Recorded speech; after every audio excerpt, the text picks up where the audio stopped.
Hi, my name is Brooke Collins, and I chose to do my EDU 475 web video presentation on gender stereotypes in the classroom, specifically gender stereotypes in higher education.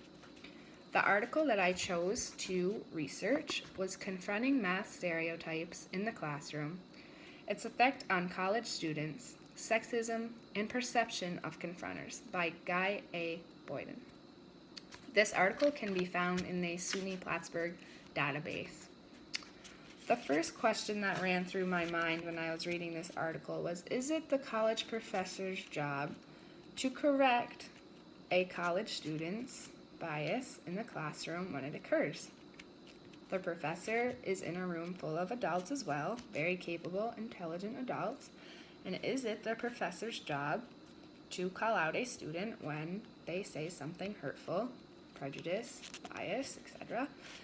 And after reading this article, it confirmed my opinion that yes, it is indeed fact the teacher's responsibility to call out these biases as they occur in a respectful manner. In my future classroom, I hope to correct these biases as well. And I do think that even though you are in a room full of adults, it is important that every student feels comfortable in your classroom. And this may be by pointing out that negative ideologies are not okay in your classroom. This article focused on academic ability, the gender stereotype that females are not as capable academically as males, that they are not as intelligent, that they do not belong in STEM, science, technology, engineering, math. And there are many different gender stereotypes in the classroom, but this article specified on academic ability. The article gave some background information and said that females are 10 times more likely to drop out of the fields of engineering and physics than their male counterparts. This statistic was alarming to me, that females that are fully capable of doing the job of completing these classes don't feel welcome in these fields. And I think it is very important that gender stereotypes are stomped out in the field of education and in the world in general. I think it is very important that teachers make all of their students aware that there is no place for hate in the classroom. One of the quotes that really stuck out to me in this article, right in the beginning, I underlined it 3 times, I highlighted it, I circled it, was higher education is not immune to the prejudice of larger society. There are so many prejudices in larger society that are coming out right now, and that higher education is not a safety zone away from these prejudices. I have my own prejudices that I hope to recognize. I don't even know that I have some of them, I'm sure. But there's always room for growth, especially today, and especially in the classroom. Previously, I struggled with math as an elementary school student. I disliked math all the way up until trigonometry, when I said, this is it, I'm never taking another math credit again. I never thought that I was bad at math because I was a girl, or not a girl, a female. But I just knew I was more of an English person. I knew that math just wasn't part of my strong suit. So I decided to call my sister, who is currently enrolled at St. Lawrence University as a physics and engineering major. She had taken AP Physics in high school, and I knew she was the only girl in a class of about 7. And I asked her if she ever felt uncomfortable being the only female in the class, or if her teacher ever made her feel like she should feel uncomfortable. She did not think that the teacher did anything purposely to make her feel uncomfortable, but she did think that the boys got to slack off more than she did, and that they received the same grades. And in her opinion, she thought she had to work harder for her grade. Next year, she might be the only girl in one of her college courses for physics, And she said the idea of this is terrifying to her, which is very discouraging to me. She is very capable of being in the class, and the idea of her being afraid to be in the class because she is not welcome there is an issue that this research article tackles. In study 1, the teacher confronts a student who says girls are dumb and can't do math in the math lecture hall. The teacher confronts it right off the bat and says there is no place for that in this classroom. Girls are very capable of doing math as well as males. And in the second case study, it is the same environment. There's slightly more girls that were being surveyed in this one, 56 instead of 48. But a student confronts the student that makes the comment instead of a teacher this time. And the data that is being collected is based on the females in the class were surveyed whether they were comfortable in the classroom, the effectiveness of the teacher, the knowledge of their teacher, the likability of their teacher, the offensiveness their teacher portrayed on them, how they felt when the teacher spoke and lectured, and the prejudice that the teacher may have had. I predicted that the students would be much more comfortable in the classroom when the teacher called out the prejudice rather than the student.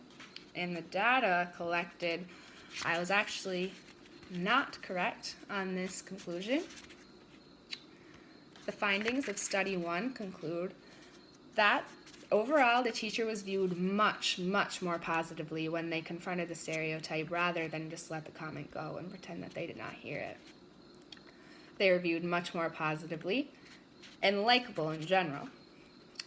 And the females that were surveyed also reported that they were more self-aware of their own prejudice when teachers confront students in the classroom as well.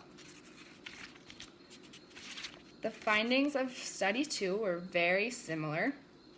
The teacher was viewed much more positively when the student corrected the bias, which was interesting to me because the teacher didn't correct the bias, the student did, but it still made the teacher much more likable, which was surprising to me. I didn't think another student's ability to confront a stereotype could change the opinion of the educator in the room.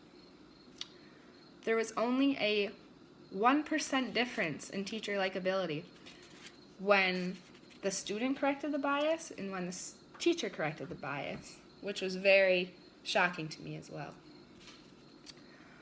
The benefits of this article, the methods I thought were strong.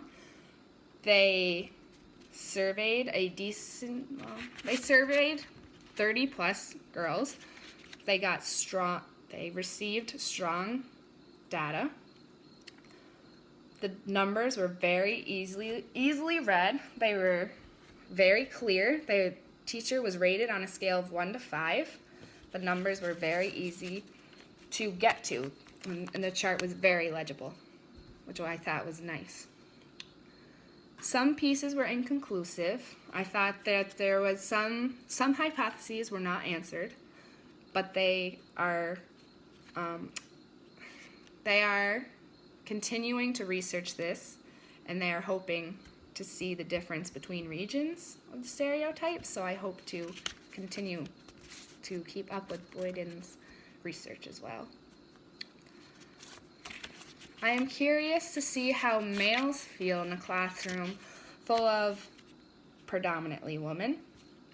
For example, I think there was one male in my education class, and he's no longer in my cohort, but I would like to know how he feels. Does he feel like he's not welcome in a class full of females? Does he feel like he should change majors because education is not a place for males? It's very interesting to see the biases in classrooms towards males and females just by the field of study. I think this article, I was passionate about this article because I believe that sexism is a place that happens in the classroom as well as the world around us every day. And I think that it is more prevalent than ever. And I think it is crucial to confront stereotypes in your classroom, no matter how uncomfortable the situation may be, no matter who you might offend. It is important to make sure that it is known that there is no room for hate in your classroom. And in conclusion, this brings me back to the quote that I found in the first paragraph of this article. Education is not immune to the prejudice of the larger society. Just because you're in the classroom, when you shut the door of your classroom, the prejudices are still there. The stereotypes will still be there. And I believe it is crucial to shape young minds. It's one of the most important jobs in the world. And I hope as a future educator, I have the power to stomp out stereotypes in my classroom. Thank you very much.